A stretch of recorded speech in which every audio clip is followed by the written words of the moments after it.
જય જિનેન્દ્ર બધાને સૌને અને welcome to Shri Navyug Jain Pragati Mandal's your health your well-being sessions. Apra બધા sessions, they're all recorded live on YouTube. So your presence is consent to share online. All the information given here in this session and any future sessions we may hold is general advice, and all participants should consult their own GP or other professionals in accordance with your personal situation. The organizers take no responsibility for consequences arising from your failure to seek independent advice for your situation. So please bear this in mind.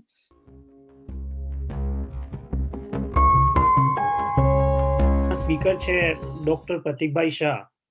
એ બચપનથી આ નવયુગ મંડળ સાથે જોડાયેલા છે અને he works as a GP in Bushey અને એમની main interest છે bone હેલ્થમાં.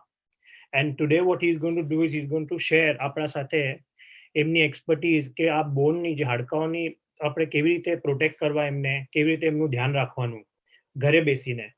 અને બીજું he is also going to talk about calcium, vitamin D અને એક્સરસાઇઝના શું ફાયદા છે બોન હેલ્થના માટે, તો એના ઉપર આજે આપણને સમજણ આપશે. Thank you Pratikbhai for taking out time and helping us, and over to you. તો હું તમને સમજાવું છું કે આ એક્ઝામ્પલ સ્ટોરી છે, આ રિયલ સ્ટોરી નથી. પણ એક બેન છે શકુંતલાબેન, જે એમના ફેમિલી સાથે ખૂબ જ સરસ જીવન જીવતા હતા. જે રીતના આપણા મંડળમાં આવે છે તેવા ઘણા લેડીઝ લોકો, અને એ 80 વર્ષના હતા, 80 years old, 80 વર્ષના. અને તેમને શું ગમતું કે એમના ગ્રાન્ડ ચિલ્ડ્રન સાથે ટાઈમ સ્પેન્ડ કરવાનો ગમે, એમને સ્કૂલથી લેવા જાય, એમને અરિહંત લેડી સાથે સત્સંગમાં જવાનું ગમે, એમને કેન્ટન દેરાસર ડ્રાઈવ કરીને જવાનું ગમે, એમને એમના ફ્રેન્ડ્સને, મિત્રોને લંચ માટે રોજ પર જાય છે. અને વર્ષે એક વખત એ ઇન્ડિયા જાય ચાલવા માટે, ફરવા માટે. એક દિવસ શું થયું કે એ પડી ગયા એ બેન. જલ્દીમાં એક ફોનનો કેબલ હતો તેના પર પડી ગયા અને એમનો ફ્રેક્ચર થઈ ગયો. ફ્રેક્ચર થયો તો એમને હોસ્પિટલમાં જવા પડ્યું. હોસ્પિટલમાં ગયા તો એમનું ઓપરેશન થયું. અને ઓપરેશન થયું તો પાછા જ્યારે ઘરે પહોંચ્યા ત્યારે પહેલા જેવી રીતના ચાલી શકતા હતા તેવી રીતના તે હવે ચાલી શકતા ન હતા. એટલે શકુંતલાબેન જે પહેલા આટલી સરસ રીતે જે જીવન જીવતા હતા તે પડી ગયા અને ફ્રેક્ચર થયો તો એમની આખી જિંદગી ચેન્જ થઈ ગઈ.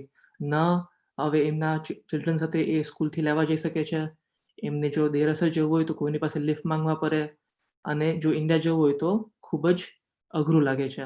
આવું કેમ થયું? શકુંતલાબેનને આવું કેમ થયું? એમને એક ફ્રેક્ચર થયો અને આ ફ્રેક્ચર ફ્રેજિલિટી ફ્રેક્ચર કહેવાય છે.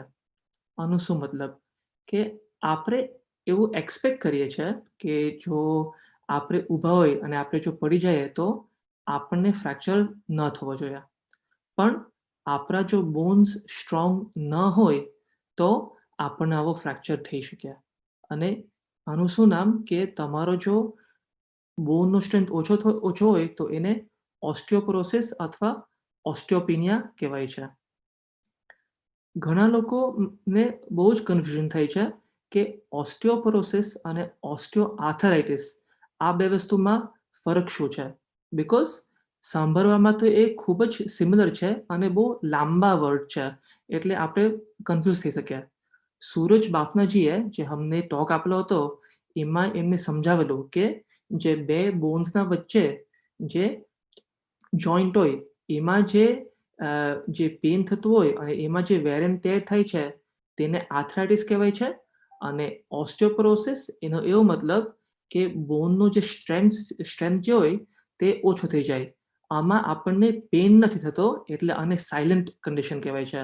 એટલે આ બે ટર્મમાં આ વસ્તુનો ડિફરન્સ છે.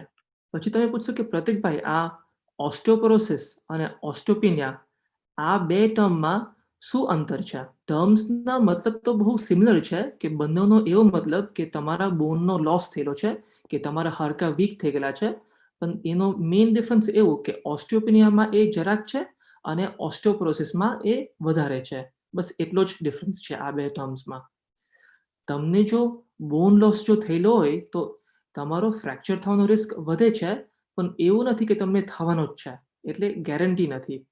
પણ આ ખૂબ જ કોમન કન્ડિશન છે જે લગભગ યુકેમાં 3 મિલિયન લોકોનો હોય છે, એટલે બહુ જ ખૂબ જ કોમન આ કન્ડિશન છે. તો ઓસ્ટિયોપોરોસિસમાં કેવા કેવા ફ્રેક્ચર થઈ શકે? એક જે મેં તમને પહેલા જે દાખલો આપ્યો કે જે શકુંતલાબેન જે છે તે પડી ગયા તો એમાં એમને હિપનો ફ્રેક્ચર થયો. બીજો, ઘણી વખત કે આપણે જો રાતના તમે જો બાથરૂમ તમે યુઝ કરવા જાઓ અને ઘણી વખત આપણે જો જલ્દી ઉઠી જાય અને આપણે પડી જાય તો એમાંથી ઘણી વખત હિપનો ફ્રેક્ચર થઈ શકે છે. બીજું, તમે જો પરવાનો હોય અને તમે તમારો હાથ બારે કર્યો કે તમે સંભળવા ગયા કે તમે પડી ન જાઓ તો આપણો રિસ્ટનો ફ્રેક્ચર થઈ શકે હાથમાં, અને ઘણી વખત આપણને બેકમાં ફ્રેક્ચર થઈ શકે. આમાં ઘણી વખત આપણને ખબર નથી પડતી કે આપણને ફ્રેક્ચર થયેલો છે. આપણને કોઈ વખત બેકમાં પેઇન થઈ શકે છે વિધાઉટ એની રીઝન, કે કોઈ જાણ ખાતર આપણને એક પેઇન થાય છે. અને જો એવું થાય છે તો કોઈ વખત જે લોકોને ઓસ્ટિયોપોરોસિસ હોય, જેનો બોનનો લોસ થયેલો હોય, તેને આવો ફ્રેક્ચર થઈ શકે છે. ઓસ્ટિયોપોરોસિસ કોને થાય છે? તો બોન્સનું શું છે કે આપણે જ્યારે યંગ હોય તો આ તમને ગ્રાફ તમે જોશો રાઈટ હેન્ડ કોર્નરમાં કે આપણે જેમ યંગ એજથી આપણો બોન બિલ્ડ થાય છે, અને આપણે લગભગ મારી ઉંમર જેટલા જ્યારે તમે 30 વર્ષના હોય છે ત્યારે તમારા બોનનો મેક્સિમમ ગ્રોથ થાય છે. તે ઉપરાંત ધીમે ધીમેથી એ બોન આપણો ઓછો નેચરલી થવા માંડે છે, અને આપણી જે એજ જેટલી વધારે થાય છે કે 50+ થાય છે એક્ઝામ્પલ, તો આપણો બોન ઓછો થવા માંડે છે અને આપણો ઓસ્ટિયોપોરોસિસનો રિસ્ક વધે છે એઝ વી ગો ઓલ્ડર. બીજો રિસ્ક ફેક્ટર શું છે કે જો તમને પહેલા ફ્રેક્ચર થયેલો હોય અને એવો ફ્રેક્ચર જેમાં તમારા બોન્સ ઇઝીલી બ્રેક થયેલો હોય, અથવા કે તમારા મમ્મી પપ્પાને જો ફ્રેક્ચર થયેલો હોય કે આપણું ફેમિલી હિસ્ટ્રી હોય તો આપણો રિસ્ક વધી શકે. બીજું કે જે લેડીઝ લોકો હોય તેમને વધારે ઇન્ક્રીઝ રિસ્ક છે, અને એનું કારણ શું કે જ્યારે આપણા પીરિયડ સ્ટોપ થાય છે, એને જે મેનોપોઝ કહે છે, તે પછી તમારા હોર્મોન્સના લેવલ ઓછા થાય છે અને ત્યારે આ રિસ્ક વધે છે. અને સમ કન્ડિશન્સ કે જે રીતના કોઈનો થાઇરોઇડ ઓવર એક્ટિવ હોય, અથવા કે કોઈને સર્ટન પેટની બીમારી હોય છે જેવી રીતના સિલિયાક ડિઝીઝ, અથવા કોઈને જો રૂમેટોઇડ આર્થરાઇટિસ હોય, સ્પેશિયલ ટાઈપનો આર્થરાઇટિસ, તો આવા તમારા રિસ્ક ફેક્ટર બની શકે કે તમારા બોનના સ્ટ્રેન્થ ઓછા થઈ શકે. આ બધી વસ્તુ જે તમને કીધી તે બધી વસ્તુ આપણે ચેન્જ નથી કરી શકતા. આપણે આપણી એજ, આપણી ફેમિલી હિસ્ટ્રી અને આપણા મેડિકલ ઇશ્યુ આપણે ચેન્જ નથી કરી શકતા, પણ એવી ઘણી વસ્તુ એવી છે જે આપણે ચેન્જ કરી શકીએ છીએ. આપણે જો સ્મોકિંગ કરતા હોય, આપણે જો વધારે ડ્રિંક કરતા હોય આલ્કોહોલ, તો એનાથી આપણો રિસ્ક વધે છે. આપણો જો બેલેન્સ સરખો ન હોય તો આપણો રિસ્ક છે કે આપણે પડી શકીએ. બીજું, જો આપણો જો બોડીનો વેટ ખૂબ જ ઓછો હોય, એમાં શું છે કે આપણા જે બોન્સ હોય છે તેને પ્રોટેક્શન આપવા માટે આપણે 2 વસ્તુ ઇમ્પોર્ટન્ટ છે. એક કે જે મસલ હોય છે બોનના સરાઉન્ડિંગ, અને બીજી વસ્તુ જે ફેટ છે. આપણી પાસે જો ફેટ ન હોય બિલકુલ, અને આપણી પાસે જો સ્ટ્રેન્થ ન હોય, આપણે એક્સરસાઇઝ ન કરતા હોય, તો આપણા મસલ જો વીક હોય તો આપણે જો પડી જઈએ તો આપણો ફ્રેક્ચર થવાનો રિસ્ક વધે છે. અને લાસ્ટ ચીઝ કે એવી વસ્તુ કે ઘણે ટાઈમ આપણે એવી દવા લેતા હોય જે આપણને ખ્યાલ બી ન હોય કે આપણે કેમ લેતા છે. એના એક્ઝામ્પલ કે ઓમેપ્રોઝોલ અથવા લેન્ઝોપ્રોઝોલ. આ 2 દવા આપણે પેટમાં જે એસિડિટી થતી હોય તેના માટે યુઝ કરતા હોય. ઘણા લોકો માટે આ મેડિકેશન યુઝ કરવાનું ખૂબ જ અગત્યનું કારણ છે કે એમને ખૂબ જ એસિડ થતું હોય તો યુઝ કરતા હોય છે. ઘણી વખત આપણે 10 વર્ષથી આવી ટેબ્લેટ લેતા હોય અને આપણને એસિડિટીનો હવે પ્રોબ્લેમ ચાલી ગયેલો હોય. એટલે ખૂબ જ ઇમ્પોર્ટન્ટ છે કે તમે જ્યારે તમારા જીપી સાથે દર વર્ષે તમે એક મેડિકેશન ચેક કરો તો તમારે તમારા ડૉક્ટરને પૂછવાનું કે જે હું દવા લેતો છું કે એ મને જરૂરત છે કે નથી જરૂરત, બિકોઝ સમટાઈમ્સ એનાથી આપણો રિસ્ક વધી શકે છે. હવે તમે પૂછશો કે મને રિસ્ક છે કે નથી ઓસ્ટિયોપોરોસિસનો, કે મારા માટે શું છે? તો આપણે જનરલ જો વાત કરીએ છીએ તો જે લોકો ફિમેલ હોય અને 65+ હોય તે એમના જીપી સાથે વાત કરી શકે, અથવા તમે જો જેન્ટ્સ હોય અને તમે 75+ હોય તો તમે વાત કરી શકો છો, અથવા તમે જો 50+ હોય, વેધર કે તમે મેલ હોય કે ફિમેલ હોય, તો પણ તમારી પાસે જો રિસ્ક ફેક્ટર હોય કે તમને પહેલા બહુ ઇઝીથી તમને ફ્રેક્ચર થયું હોય, અથવા તમારી પાસે જો કોઈ મેડિકલ કન્ડિશન હોય જેનાથી તમારા બોન્સ વીક થાય છે, તો તમે જીપી સાથે તમે વાત કરી શકો છો આ કન્ડિશન માટે. જીપી શું કરશે તમારા માટે? જીપી તમારી સાથે વાત કરશે અને તમારો જે મેડિકલ હિસ્ટ્રી છે એ લોકો એક સ્કોર કેલ્ક્યુલેટ કરશે તમારા માટે, અને એ જાણશે કે તમારો રિસ્ક શું છે, કે તમારો રિસ્ક લો છે, મીડિયમ છે અથવા હાઈ છે. અગર તમારો રિસ્ક જો લો હશે તો એ તમને એડવાઇસ આપશે કે તમારા બોન્સને કેવી રીતના પ્રોટેક્ટ કરવાનો, જે હું તમને પછીથી આપા. અને જો તમારો રિસ્ક જો હાઈ હશે તો તમારા માટે એક એક્સરેનો સ્કેન ઓર્ગેનાઇઝ કરશે જેનું નામ છે બોન ડેન્સિટી સ્કેન અથવા ડેક્સા સ્કેન. આ બે ટર્મ યુઝ થઈ છે અને એ બહુ જ સિમ્પલ પ્રોસિજર છે જે 10 થી 15 મિનિટ લાગે છે, અને એમાંથી તમને સ્કોર આપશે કે તમારું હાઈ રિસ્ક છે કે લો રિસ્ક છે. અત્યારે જે આપણે કોવિડનો પેન્ડેમિક છે, એટલે અત્યારે તમારે જીપી પાસે જઈને પૂછવાનું ઇમ્પોર્ટન્ટ નથી, પણ જ્યારે પેન્ડેમિક જ્યારે પતી જાય અને તમે જો આ રિસ્ક ગ્રુપમાં જો હશો તો તમે તમારા જીપીને જરૂરથી પૂછજો. અને તમે જ્યારે જીપીને જ્યારે વાત કરશો તો આના માટે એક સેપરેટ એપોઇન્ટમેન્ટ લેજો. આપણે એવું નથી કરવું કે આપણે જો કંઈ છાતીના દર્દ માટે કે પેટના દર્દ માટે આપણે જતા હોય જીપી પાસે અને સાથે સાથે આ વાત કરીએ તો જીપી પાસે ટાઈમ ના રહેશે, એટલે તમે આરામથી બીજો એપોઇન્ટમેન્ટ લઈને આ વાત તમે કરજો. મને દવા વિશે આજે વધારે વાત નથી કરવી, પણ અગર તમારો જો બોન સ્કેન થાય છે અને એમાં એવું બતલાવે છે કે તમારા બોન લોસ થયો છે, તમારી પાસે ઓસ્ટિયોપોરોસિસ છે, તો મેક્સિમમ ટાઈમ તમને જીપી એવું રેકમેન્ડ કરશે કે તમે લાઇફસ્ટાઇલના સાથે એક બીજી દવા ચાલુ કરો જેનું નામ છે એલેન્ડ્રોનિક એસિડ. આ દવા આઈધર તમે દિવસે એક વખત અથવા તમે વીકમાં એક વખત લઈ શકો. અચ્છા, આ દવા વિશે ખાસ વાત શું છે કે એ સવારના first thing in the morning તમારે ખાલી પેટે લેવાનું છે અને તમારે ઊભું રહીને લેવાનું છે, અથવા તમે જો બેસો તો અપરાઇટ તમારે બેસવાનું છે. અને એ દવા લીધા પછી તમારે ખાવાનું કે પીવાનો નાસ્તો અડધો કલાક પછી લેવાનો છે. અને જો તમે કેલ્શિયમની ટેબ્લેટ લેતા હોય તો 4 કલાક વેઇટ કરીને પછી લેવાની છે. એ આ દવા માટે કી છે, બીકોઝ આનો એક સાઇડ ઇફેક્ટ એ છે કે તમને પહેલા મહિનામાં પર્ટિક્યુલરલી તમને પેટમાં અપસેટ થઈ શકે. આ એવો સિમ્ટમ છે જે ટાઈમ સાથે સારો થઈ જશે, પણ 1 મહિના પછી તમને આ તકલીફ હજી હોય તો તમે જીપી સાથે જરૂર વાત કરશો. આ દવા તમે જો ચાલુ કરશો તો તમે હર 3 થી 5 વર્ષ તમારા જીપી સાથે વાત કરજો, કેમ કે ઘણી વખત અમે આ દવા સ્ટોપ કરીએ છીએ આફ્ટર 3 to 5 years. શું કરીએ છીએ કે 3 થી 5 વર્ષ પછી પાછું આપણે કન્સિડર કરીએ કે તમારો જો બોન સ્કેન પાછો કરીએ, અને જો તમારો કન્ડિશન ઇમ્પ્રૂવ થયો હોય તો ઘણી વખત અમે ટ્રીટમેન્ટનો હોલિડે આપીએ છીએ કે તમે ઘણા વર્ષ આ દવા સ્ટોપ કરો છો અને પછી પાછો રીએસેસમેન્ટ થાય છે. એટલે એવું નથી કે તમે એક વખત આ દવા સ્ટાર્ટ કરી તો તમારે લાઈફ લોંગ લેવાની છે. એ તમે કી યાદ રાખજો. અત્યાર સુધી આપણે શું વાત કરી કે ઓસ્ટિયોપોરોસિસ શું છે? એટલે ઓસ્ટિયોપોરોસિસ એટલે આપણા જે હાડકા વીક થાય કે આપણો બોનનો લોસ થાય તેને કહેવાય છે. એ કેમ થાય છે તે મેં વાત કરી, અને આપણે એવો વાત કરી કે કોને ડોક્ટર પાસે જવા જોઈએ. જે લોકો લેડીઝ હોય 65+, જે લોકો જેન્ટ્સ હોય 75+, અને કોઈ બી 50+ હોય જેને રિસ્ક ફેક્ટર હોય, જે આપણે વાત કર્યા, તેને જીપી પાસે પેન્ડેમિક પછી તમે વાત કરવા જરૂરથી જજો. અને જો તમારે જો દવા જો લેવાની હોય તો એ ફર્સ્ટ ઓપ્શન શું છે અને કેવી રીતના લેવાનું છે.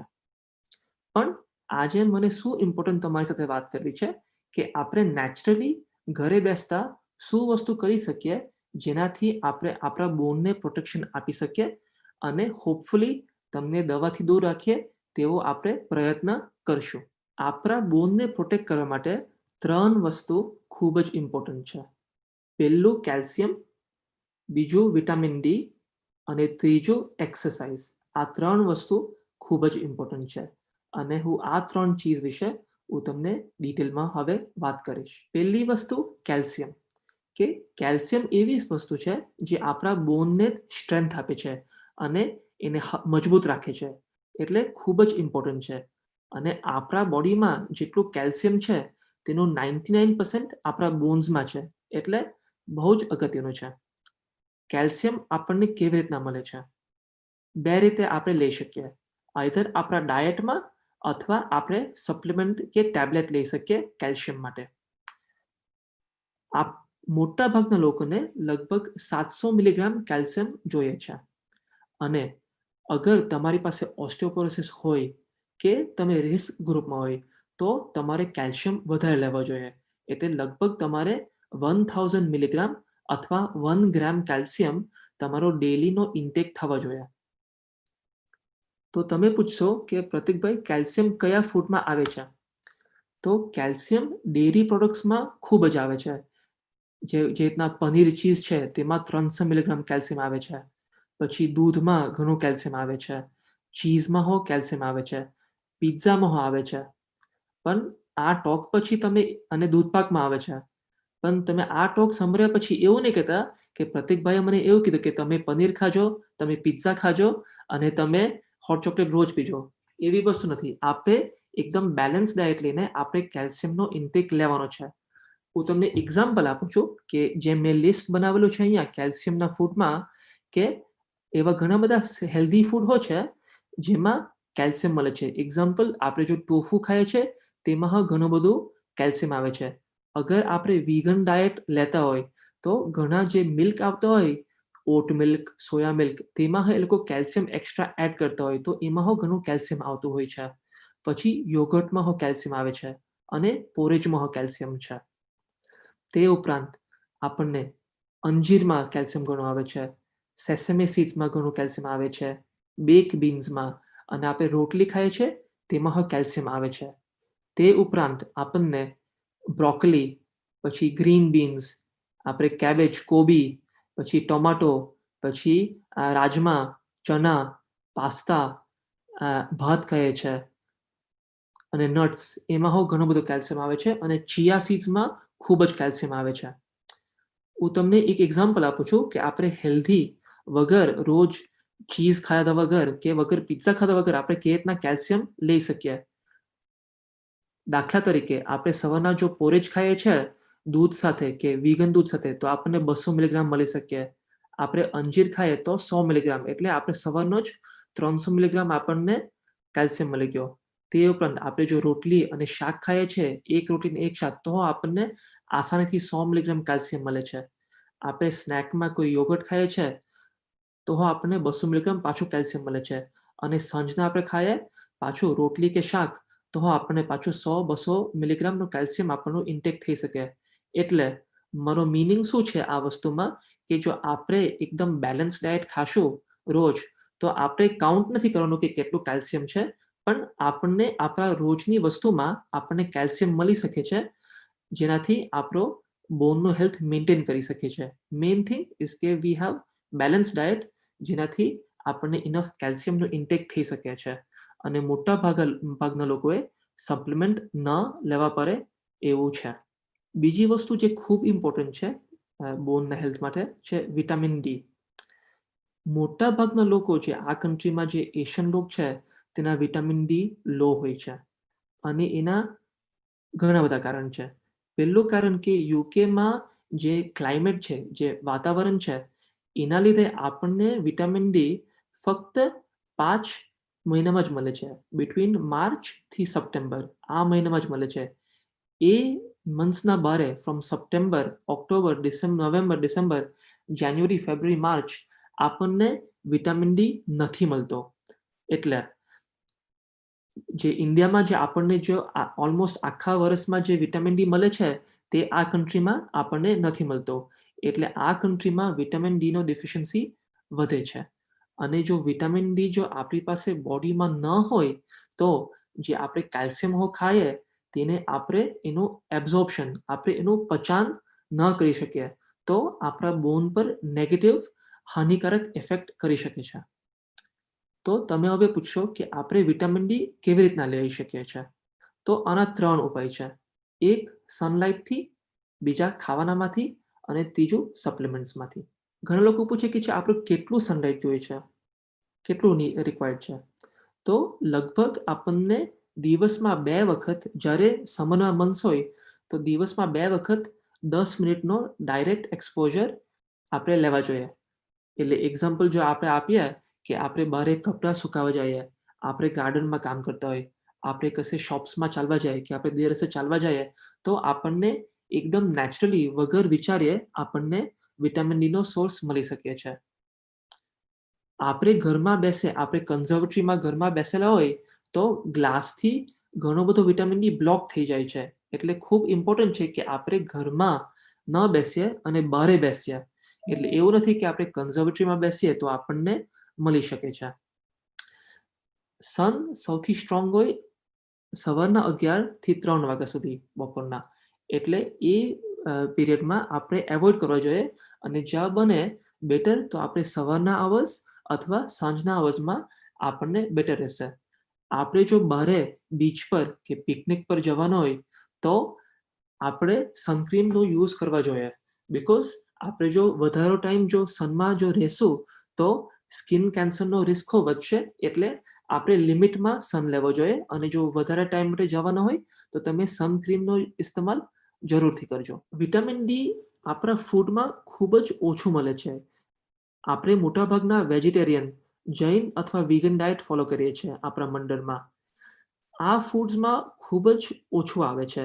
સમ ફૂડ્સ લાઈક એક્ઝામ્પલ કરું છું કે માર્જરીન, કોર્નફ્લેક્સ જેવા સિરિયલમાં એ લોકો એક્સ્ટ્રા વિટામિન ડી નાખતા હોય છે.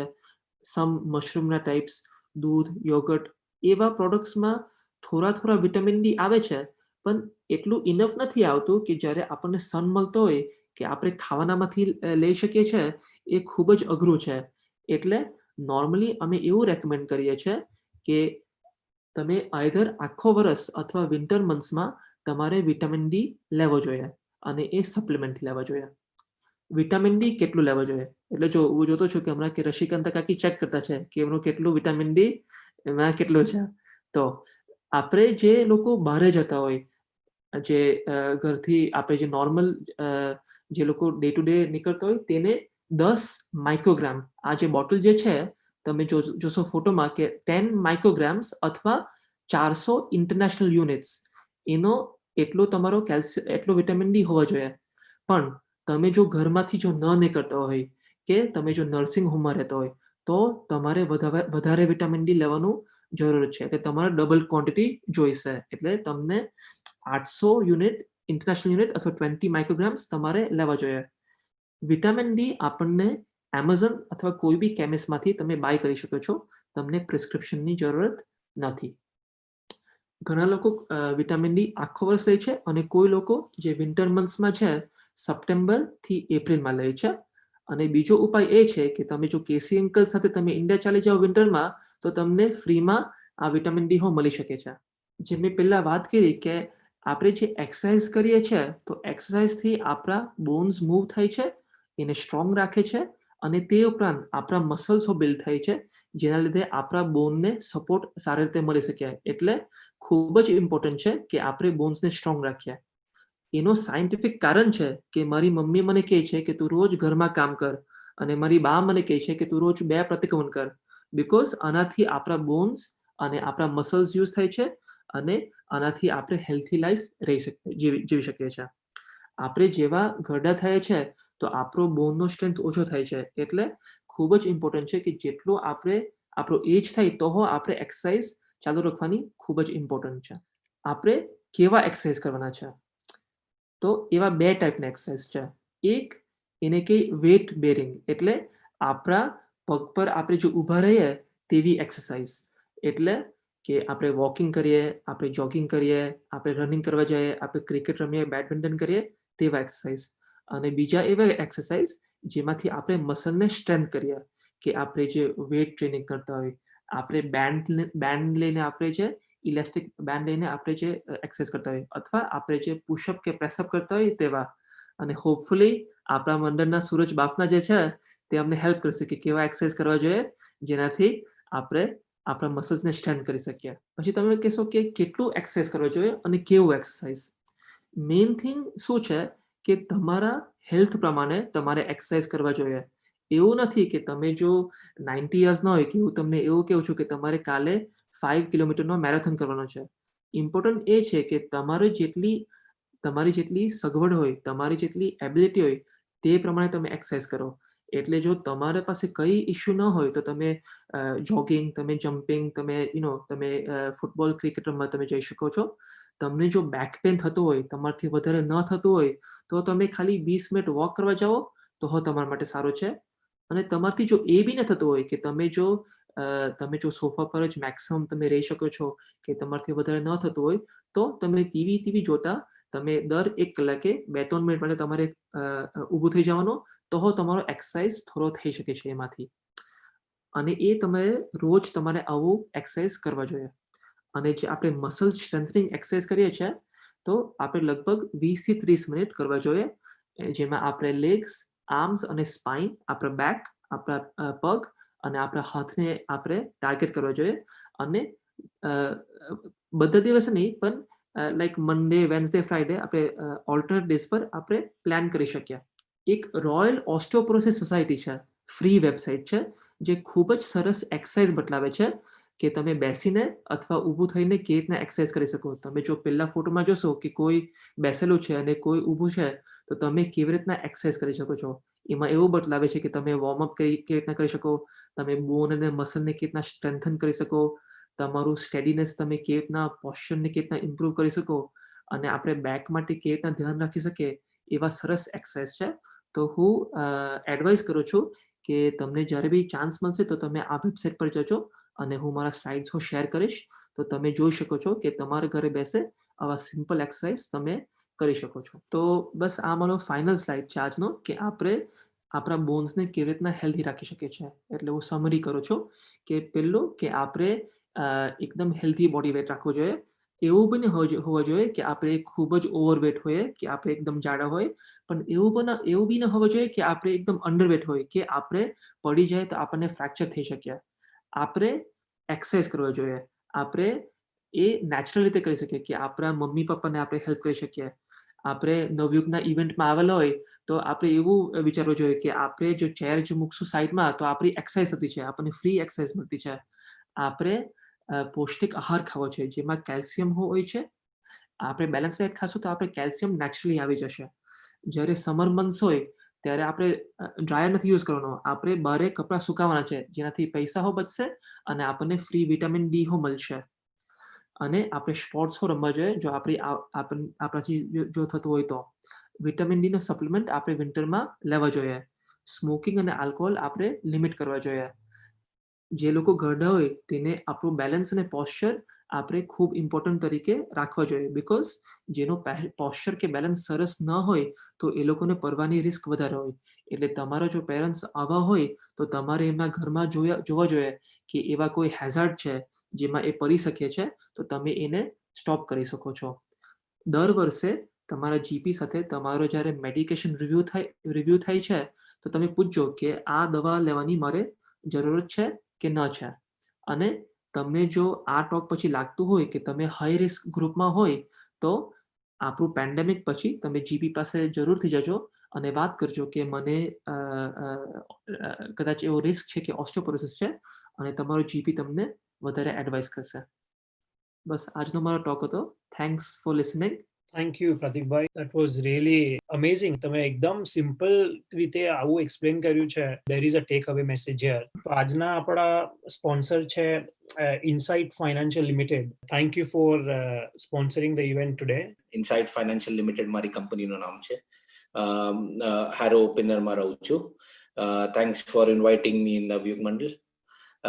અને બેસિકલી હવે અમે નવયુગ મંડળના બહુ બધા લોકો છે જે ઓલરેડી અમારા પાસે આવે છે મોર્ગેજીસ માટે, રેસિડેન્શિયલ ને બાય ટુ લેટ મોર્ગેજીસ.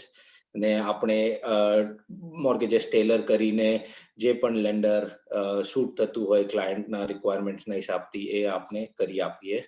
ને એમાં જે પણ કોમ્પ્લેક્સ મોક હોય એ પણ સોર્ટ આઉટ કરી આપીએ. અને ફાઇનલી હું આપણા ઇન્સ્યોરન્સના બારેમાં થોડું કહીશ, બિકોઝ હવે ડિફિકલ્ટ ટાઈમ્સ ચાલે છે during this Covid difficult time.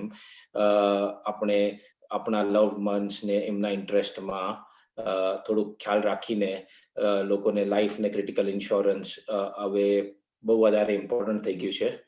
તો એના માટે તમને કઈ રિક્વાયરમેન્ટ હોય કે કઈ ક્વેશ્ચન્સ હોય તો એ આપણે આન્સર કરી શકીએ. Thank you. જય જીનેન્દ્ર.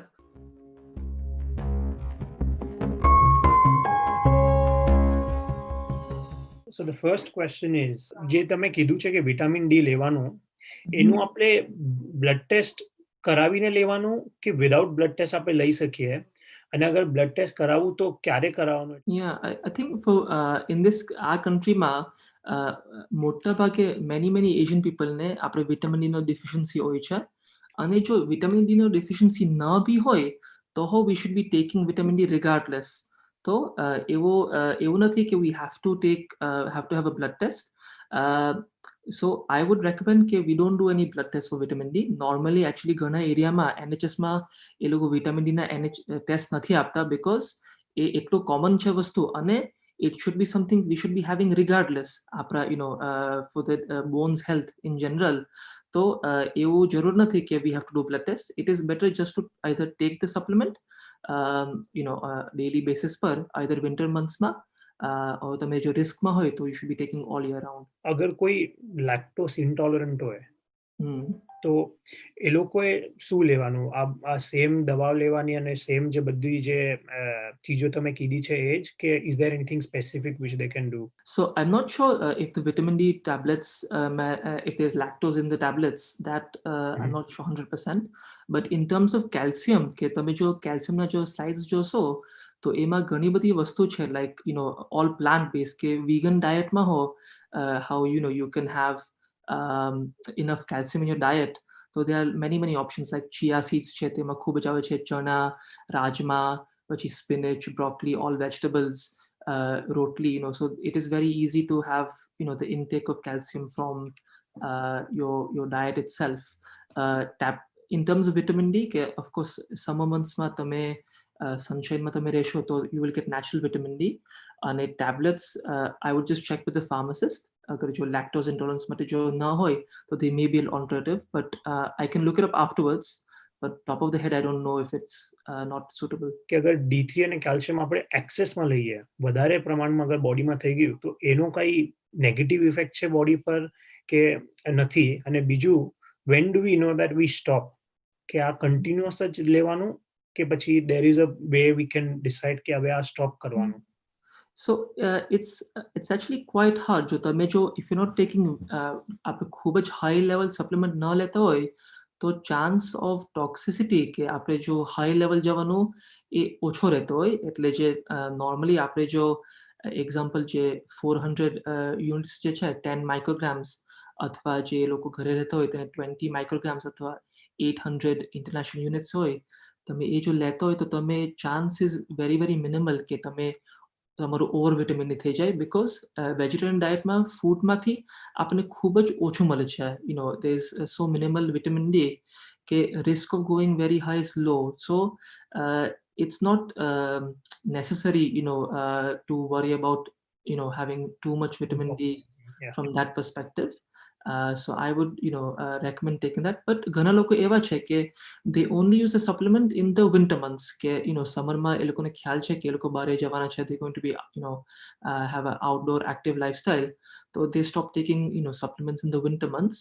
પણ અગર તમારો risk જો high હોય osteoporosis નો, કે તમે ઘરમાં જો maximum રહેતા હોય તો it is advisable to use for the whole year. કોઈએ પૂછ્યું કે વિટામિન કે નું કોઈ રોલ છે bone હેલ્થમાં? So there are lots of different vitamins and minerals જે bone health માં જે use થતો હોય, but vitamin D and calcium are the two main ones that are most important. So the main thing is the focus, even if you read up some of the articles, is what they say ke although other vitamins no role છે, but you should focus more on having a balanced diet and focusing on sunshine, because these things are more than enough to help maintain the bone health in the longer run. So it is not worth because we don't want this to become like a full exercise કે you count કે તમે કેટલું calcium લેતા છો, તમે કેટલું vitamin K લેતા છો, તમે કેટલું other vitamins લેતા છો. It is more કે main thing is to keep it very simple without complicating things, કે have a healthy balanced diet and do exercise and try to go out in the sun, not too much but in moderation. So simple messages अच्छा in terms of what to do without overcomplicating things. Is there any side effect of the medication which they take? And they have given an example of alendronic acid. And the following question to that is that how should they manage it? So I think it's a bit specific question, but like especially not knowing side effect છે, but like upset tubino side effect is the most common one. એટલે જે જો let's say example કે just for everyone કે અગર તમારું bone scan માં આવ્યું કે તમારો જો osteoporosis હોય તો GP may recommend starting medication called hyaluronic acid. તો એમાં ઘણા લોકોને પેટને થોડું upset થઈ શકે in the first 1 month. અને એને ઓછો કરવા માટે that's why એવું રેકમેન્ડ કરે છે કે તમે સવારના first thing તમે જો ઊભા થઈને તમે જો લેવો અને 30 minutes પછી તમે ખાવાનું કે પીવાનું તમે લેવો અને જો તમને let's say કે after 1 month you're still having side effect symptoms કે તમે જો tolerate ન થતું હોય તો this was just the one medication I talked about. એવા ઘણા બધા medication છે જે use થાય છે different on its family there are different ones like you can use once a day. फिर એવું આવે છે કે once a week higher strength માં આવે છે medication અને alternatives હોય છે. But that you would speak to your GP about કે તમને જો issue થતું હોય તો then they will recommend alternative medications for you. But there are meaning એવો છે કે જો તમને symptom side effects હોય after 1 month તો તમારે GP સાથે વાત કરવા જોઈએ કે what is the alternative for me, because of course we don't want કે someone goes for 3-4 months with a side effect. That's not આપણો meaning એવો નથી. What are the signs of low calcium in the body? Do you feel anything externally which can tell us that we have low calcium? So low calcium na generally most people in low calcium ન થતું હોય, પણ અગર તમારા બ્લડમાં low calcium થતું હોય તો ઘણા લોકો sometimes તમને weakness આવતું હોય, મસલના twitches થાય છે, એવા symptom તમને થઈ શકે છે, mild symptom હોઈ શકે છે. પણ usually તમારું calcium level ખાસું low થાય એ પછી થાય છે એ વસ્તુ. Usually we don't test calcium in the blood test normally, GP લોકો ન કરતા હોય.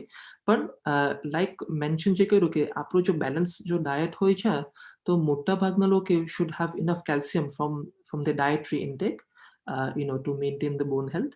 અને તો તમને જો લાગતું હોય કે that actually I don't think કે મારા dietમાંથી I'm going to get enough calcium અને મારા માટે it's going to be very difficult to incorporate these foods, so then at that point I think a tablet should be something you might want to consider. But જેટલું બની શકે તો natural તમે લેવો તો એ better હોઈ શકે. But there are some foods like example તમે વધારે ન ખાઈ શકતા હોય તો like chia seeds છે, પછી sesame seeds છે, પછી અંજીર છે, તો like small amount of food ma you can get quite a higher amount of calcium compared to, so there are natural ways of increasing your calcium કે આપણે calcium ને વધારી શકીએ with in natural ways. પણ જો ન થતો હોય તો I think tablets is a good option. અગર osteopenia diagnose થયું છે is it guaranteed કે એને osteoporosis થશે જ? જે રીતના આપણે ડાયાબિટીસ જે કહે છે પ્રી ડાયાબિટીસ અને diabetes, in the same way you can say osteopenia and osteoporosis. Now I would say કે આ વસ્તુ કઈ terms છે કે it's like mild, moderate અને severe. એટલે ઓસ્ટિયોપેનિયા જો આપણી પાસે હોય તો એનો એવો મતલબ કે આપણો બોન્સ તો ઓલરેડી થોડા વીક જ છે, એવું નથી કે આપણા સેવેરિટીમાં ઓછું છે પણ વીકનેસ તો છે. તો it means that we should be taking more care, because it still means that tomorrow fracture risk is still a little bit higher than someone else. And the main thing is if you do have osteopenia, so although tomorrow medication normally start na karta hoy for patient mate, but je vastu je main kiri about the calcium, the vitamin D and exercise, that is very very important for those people with osteopenia. And actually a lot of people will have osteopenia, not osteoporosis, because it's more common as to have osteopenia. એટલે જે આપણે જે natural વસ્તુ જે છે, these things become very important for the people with osteopenia to manage. And then normally શું થશે કે see there is a natural જે મેં તમને ચાર્ટ બતાવ્યો કે after as the age goes on કે આપણો bone નો loss થાય જ છે naturally થોડો થોડો, તો આપણું progression થઈ શકે. પણ પ્રોગ્રેશન કેટલો થાય, વેધર એ વધારે પ્રોગ્રેશન થાય કે ઓછો થાય, એ આપણે જે ડે ટુ ડે એક્ટિવિટીમાં કરતો હોય that can make a difference. તો if you look after your health at osteopenia, તો હોપફુલી તમે ફ્રેક્ચરથી તમે દૂર રહી શકો અને તમે હેલ્ધી લાઈફ રહી શકો છો. અને જે મેં વાત કરી કે એવું નથી કે જેને ઓસ્ટિયોપોરોસિસ હોય તેને ફ્રેક્ચર થશે જ. ઇટ ઇઝ જસ્ટ કે તમારો રિસ્ક વધતો છે. મને ઓસ્ટિયોપોરોસિસ ઓલરેડી છે. હા, ઇઝ ધેર અ પોસિબિલિટી કે રિવર્સ થઈ શકે અને ઓસ્ટિયોપીનિયા થઈ જાય? સો ઇઝ ઇટ રિવર્સિબલ ઓર નો? સો જે ઓસ્ટિયોપોરોસિસની જે દવા જે છે એનાથી બોન બિલ્ડ નથી થતો. એનાથી એ થાય છે કે જે આપણો જે બોનનો જે બ્રેકડાઉન થાય છે તેને સ્લો કરશે. નાઉ સમટાઈમ્સ એવું હોઈ શકે કે તમે જ્યારે તમારો બોન ડેન્સિટી સ્કોર કરાવ્યો હોય અને તમારો વધારે હોય અને તમે દવા લઈને પછી નેક્સ્ટ ટાઈમ ઓછો આવી શકે, પણ મેઇન થિંગ ઇઝ કે it is stopping it from getting more worse. એટલે મેઇન થિંગ ઇઝ કે we want to try to preserve as much bone, જેટલું બોન આપણે બોનનો જે સ્ટ્રેન્થ છે જેટલું પ્રિઝર્વ કરી શકીએ છીએ તેનો આપણે ટ્રાય કરીએ છીએ.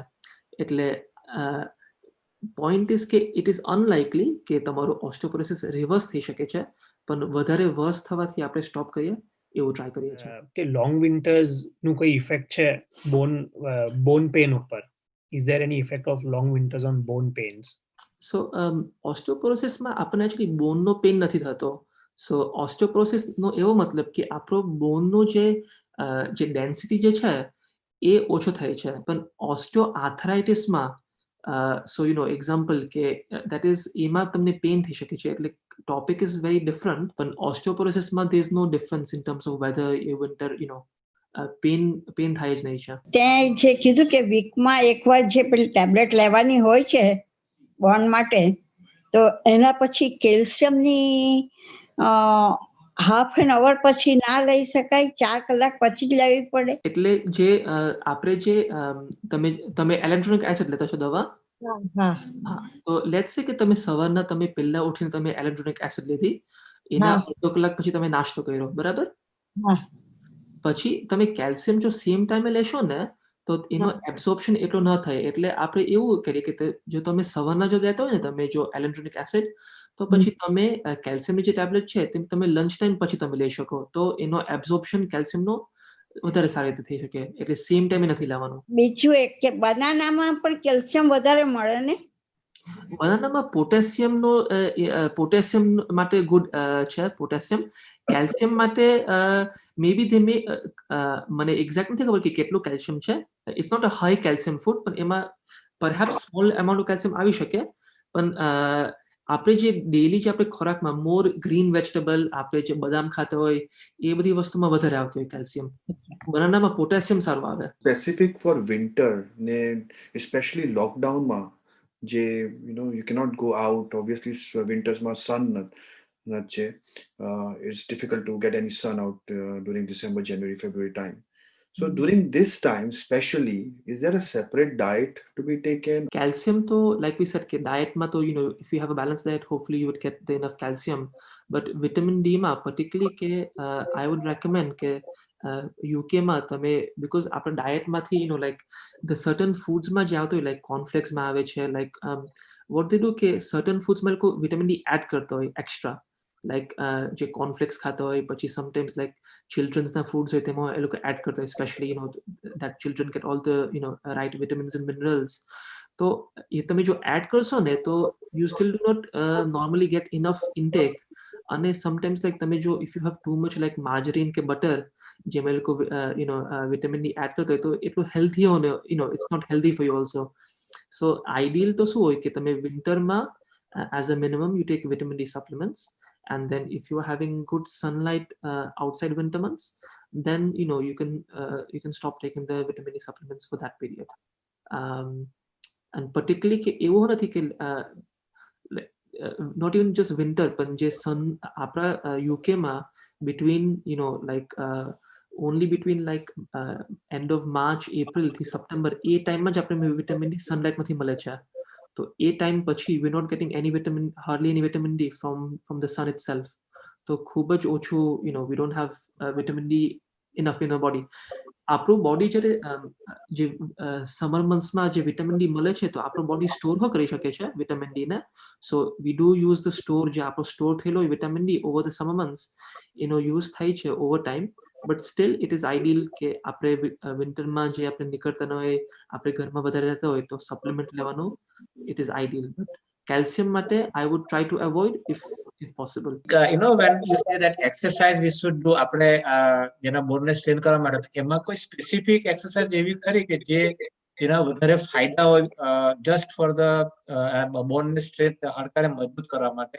એક્સરસાઇઝ કે the two types of exercise કે one is weight bearing, તો જેનાથી થતું હોય તો jogging, brisk walking, running, playing sports, so that is the best type of exercise જે આપણે કહી શકીએ.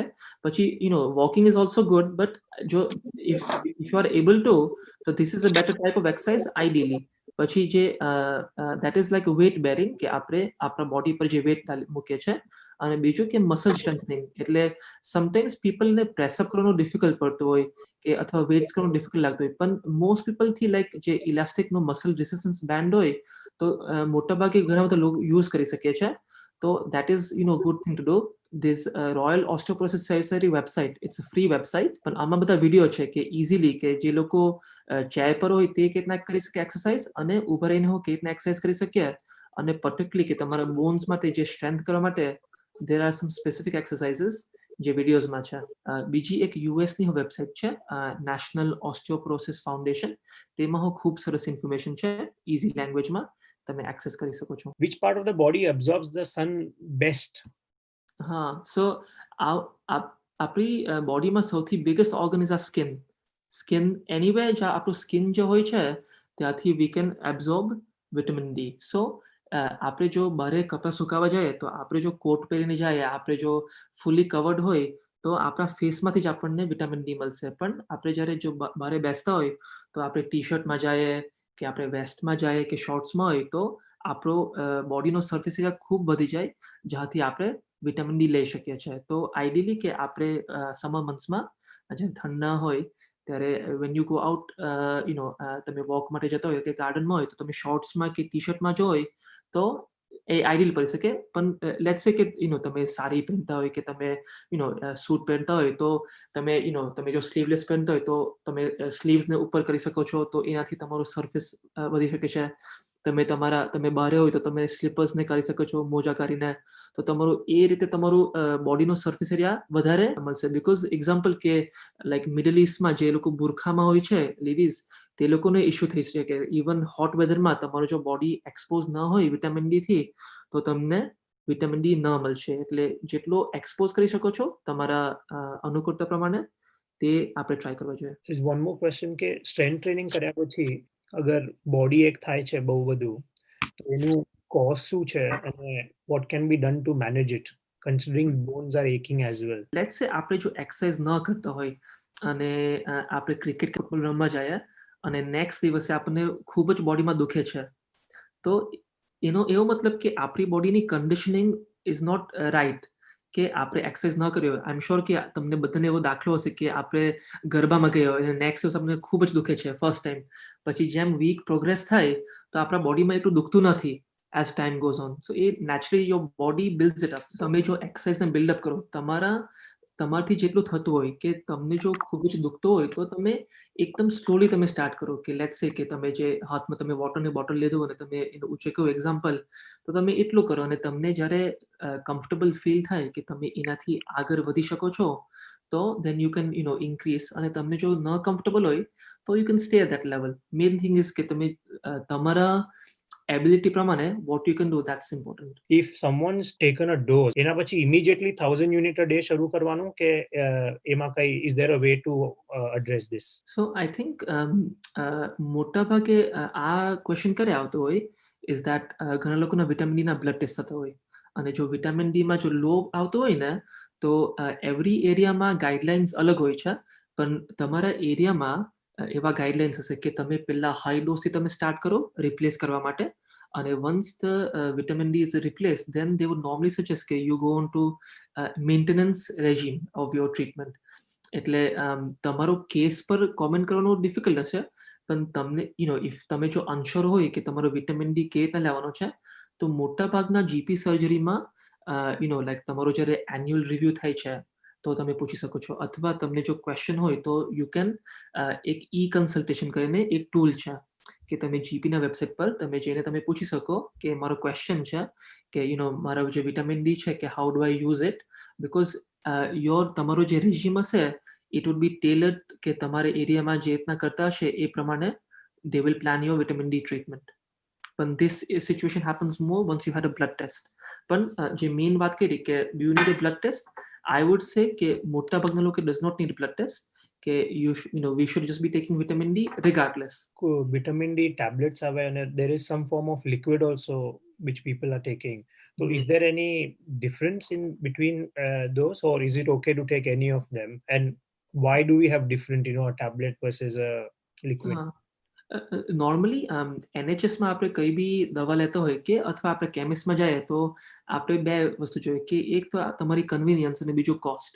તો સૌથી ચીપ હશે તે ટેબ્લેટ્સ, એટલે તમારો જીપી તમને ટ્રીટમેન્ટ આપશે તો તમને ટેબ્લેટ્સ આપશે, અને તમે હો બાય કરવા જશો તો યુ વિલ ફાઇન્ડ કે ટેબ્લેટ્સ સૌથી સસ્તા મળશે. તો પણ ઘણા લોકોને સ્વોલોઈંગના ડિફિકલ્ટી હોય છે, they can't take tablets for whatever reason, એટલે કોઈ બી દવા હોય they always make in two formats, normally tablets and liquids. As such, there's no significant difference between the tablets and the liquids. Main thing is કે જે લોકોથી swallow ન થતું હોય તે લોકો normally drops લેતા હોય, એટલે તમારથી જો swallow થતું હશે તો I would recommend taking tablets. Firstly, it's cheaper and there's no difference in the absorption level. How often does the alendronic acid need to be reviewed? Every 3 to 5 years. એટલે let's say કે તમે ચાલુ કર્યો medication, તો it's જીપીમાં થોડો તકલીફ પડતી હોય, બીકોઝ તમે મેડિકેશન ચાલુ કરો પછી 3 વર્ષ પછી કોણ યાદ રાખવાનું છે કે તમારી દવા is up for renewal. તો મેઇન થિંગ ઇઝ કે as patients we should take on responsibility કે આઈધર તમે ડાયરીમાં કે કશે તમે એક પ્રોમ્પ્ટ રાખો, ઓર તમારો જો એન્યુઅલ રિવ્યુ થતો હોય મેડિકેશનનો કે તમે એમાં પૂછો કે મારા કેટલા વર્ષથી આ દવાના, અને પછી જો જીપી કહેશે કે આના 4 વર્ષથી આ એક્ઝામ્પલ, તો they will say કે અચ્છા okay, that's a good point now to maybe do another bone scan. Bone scan માં જો તમારો જો osteoporosis worse ન થતો હોય તો GP might say well actually કે worse નથી થયું, maybe it might be worth taking a treatment holiday. But if your bone scan shows કે worse થયો હોય તો usually they might recommend કે you continue. But it is based કે તમારા history પર જો તમારી પાસે let's say you had multiple fractures, so they may not want to stop the treatment, but it will be individual decision based on tamaro je circumstances hai. But simple answer is every 3 to 5 years. Okay. Whenever you start a medication, so it's important for you to read up tamaro potano ke what is ke આ દવા શું છે, when I should be taking it. But importantly ke the safety mechanism is ke on a yearly basis you can see your GP for a medication review, and then normally it happens to be around the time of your birthday month in most surgeries. કે તમારો જે birthday month હોય ને તેમાં they normally keep your medication review.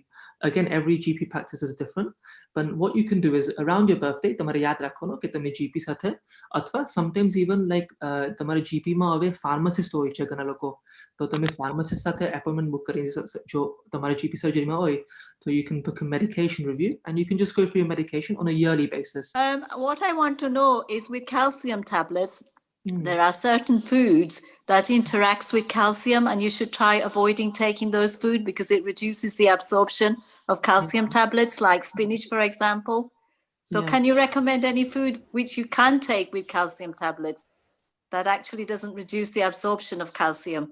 Yeah, I mean, what I would say personally is, if you have a balanced diet, then you don't need to take the calcium tablets in the first place.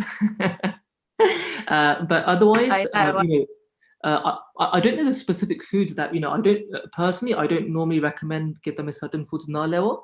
Maybe it's a I might not have the specific knowledge about which foods we avoid, but I'm sure it might be on the packaging perhaps, or maybe you could speak to a pharmacist, they might be able to guide you. But spinach has calcium itself, so maybe although you might lose out on some of the absorption, you might get some calcium from the spinach. If you go on the Royal Osteoporosis Society website, have a look at your natural diet and see, are you already having enough calcium from your diet? Because if you are, then you might not need to be on the tablets.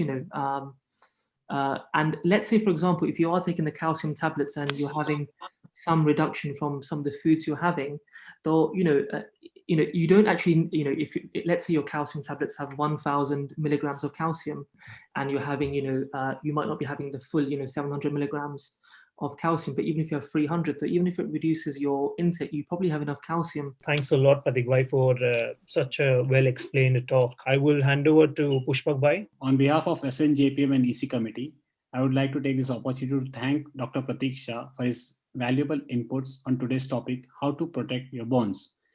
I'm sure this is a very sensitive topic to many of the members as well as the general public. It was an inspiring talks with your simple language and simple words in your presentation. And I would also like to thank our sponsors, Insight Financial Limited, who are known for their mortgage and insurance advising, for today's sponsorship. I would like to thank our entire EC committee as well all the volunteers who support, irrespective of any time and everything, with their all preparation for this health series. And this is a successfully completing 4th episode of this health series. Thank you, everyone. Stay safe, stay indoors during these difficult times.